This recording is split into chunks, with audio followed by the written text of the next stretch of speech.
very much for coming. Can you hear me? Yeah. Okay. Please feel free to get closer to the screen because it's rather small. And I am Teppei Higuchi from Japan, and today I'd like to talk about one of my friends, Rika Ono, who went missing while traveling in Hallstatt. Tomorrow afternoon, you will probably hear the loud beeping of cars and boats. Hopefully, because we are still organizing it, so we'll see. But the product of this noise is actually one of Rika Ono's musical works. So thank you very much, Manuela. I really hope it's going to happen tomorrow. So let's see. Rika Ono, this is how it's written in kanji.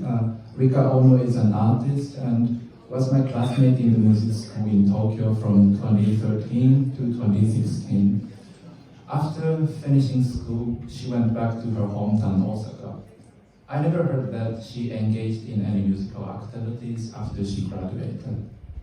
The only thing I knew was that she was in Osaka living with her parents and that she had started working at a pharmaceutical company. I was physically distant from Rika's Osaka. I kept studying music in the academy in Tokyo and later in California, but I still remained in touch with her. She often texted me out of the blue, like once or twice a year, and we had continued this kind of intermittent contact. In April 2019, Rika reached out to me suddenly. Without writing anything else, she just sent me this sound recording.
So I asked her what it was, and she only replied that this recording was what she recorded on her phone at home. So then she wrote me that she was planning a month-long travel to Austria for next month. I remember I wanted to ask her many things like, what are you doing in Austria? Why are you planning such a long trip? It means did you quit your job? Because people working in Japan can never take 1 month long vacations. And also, are you still making music? And so on. But I didn't ask these questions. As I remember, I was busy in Tokyo preparing my study in California from September 2019. And as always, we had only a short exchange of a few sentences. I never expected that this would be our last conversation before she disappeared. She came to Austria in May 2019 and soon thereafter went missing. That was the only thing I knew until I started to discover many of her belongings in Hallstatt. These photos show some of the objects which I concluded to be Rika Ono's.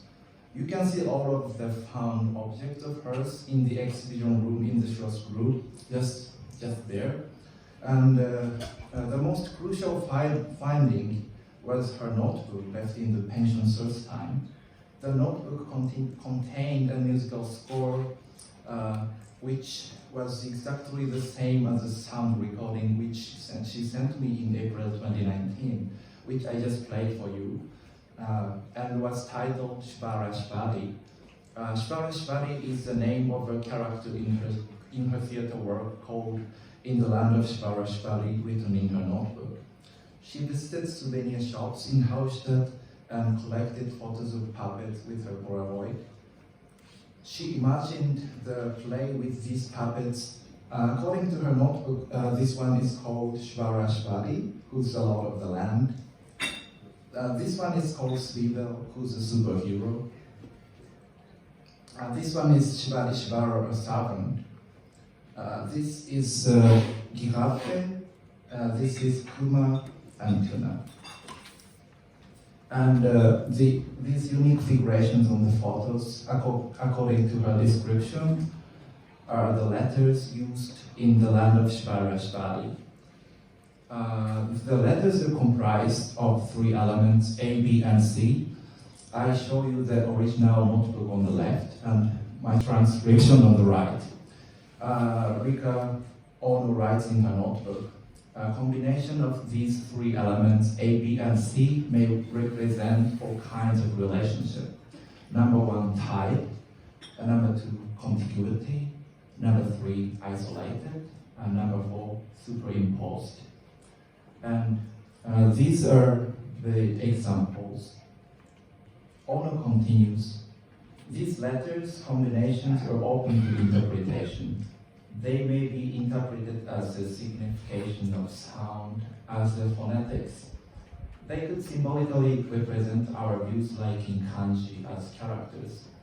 When this shaped letter stands for rock or rocks, and this one stands for river or rivers, for relationship mentioned above may be interpreted as follows.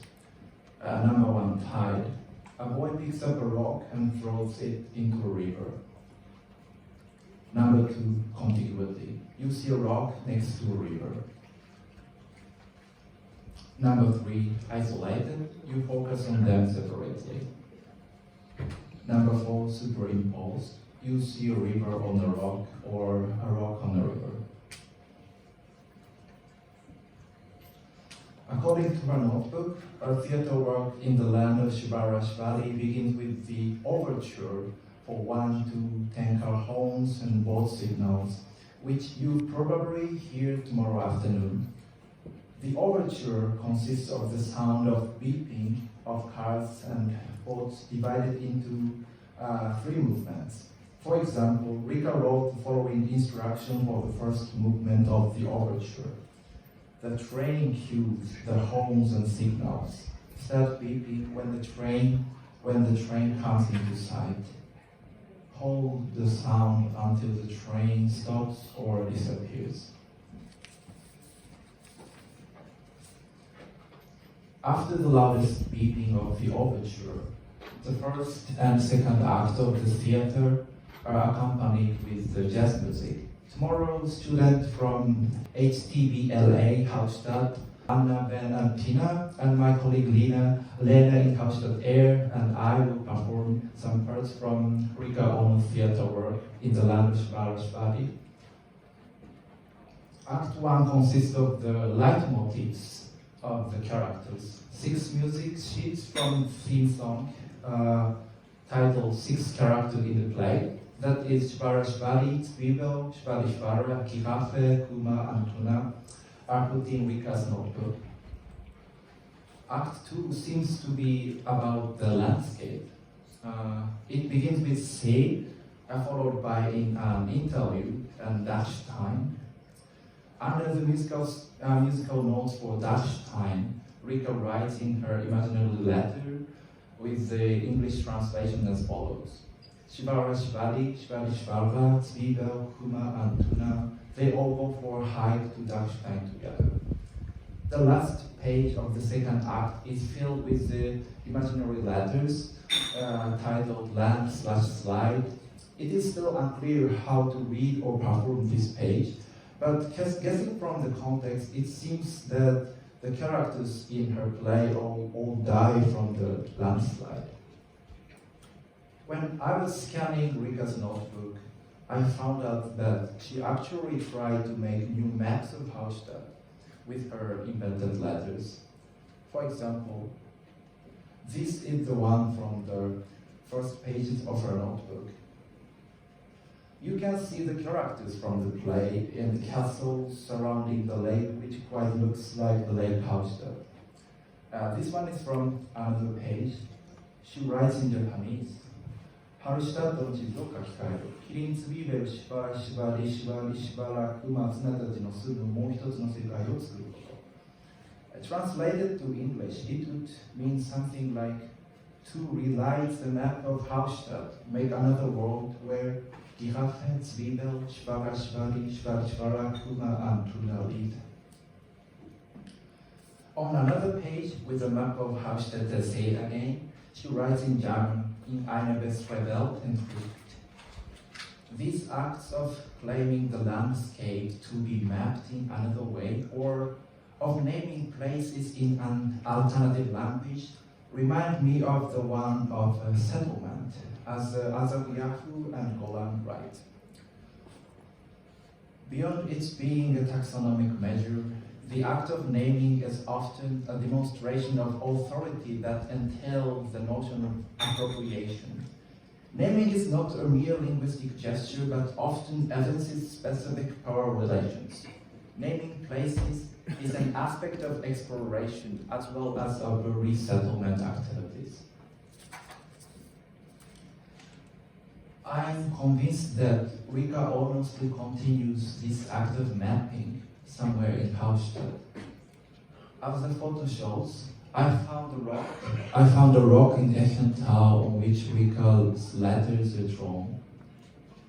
This photo shows another inscription on the landscape, carving her letters again in the wagon tree.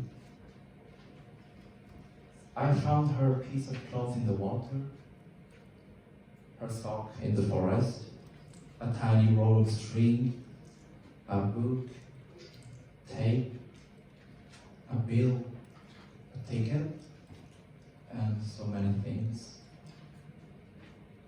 And most of them were installed in the exhibition room in the Schloss group, so now you can visit and see.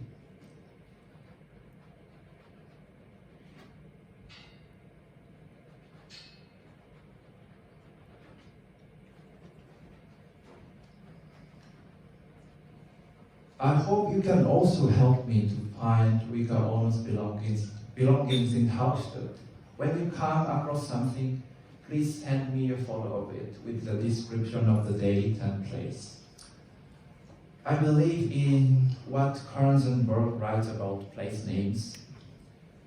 Even when widespread agreement on the name of a place prevails, the way the name is pronounced reflects and contributes to the constitution of imagined communities.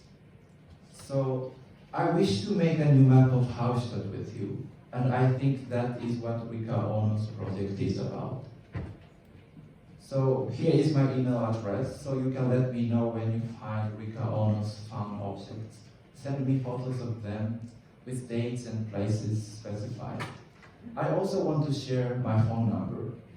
Please call me when you, by any chance, find her. So thank you very much for listening. I hope you will enjoy the rest of the event. Thank you.